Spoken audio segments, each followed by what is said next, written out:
Il est 2 h du mat. Le chien se met à aboyer comme un fou, c'est pas normal.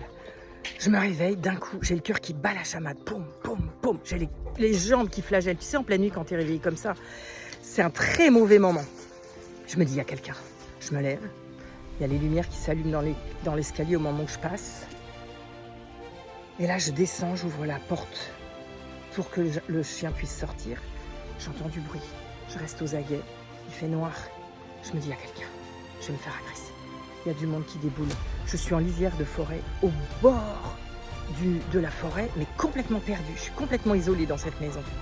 En Dordogne. C'est magnifique. Regarde, c'est magnifique. Sauf que j'ai très peur. C'est pas normal. C'est pas normal.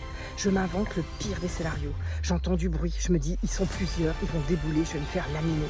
Je vais me faire ligoter. Ça va être une scène de crime horrible. Et là, je me rends compte qu'il y a une biche tout au fond du pré. Je me dis, mais comment t'as pu imaginer des trucs aussi tordus au lieu de t'imaginer qu'il y avait des vaches, une biche, un oiseau, peu importe, un chat qui passait, tu vois, parce que le chien il réagit très vite. Je me dis, mais c'est pas possible, comment je suis trop forte pour m'imaginer des scénarios catastrophes.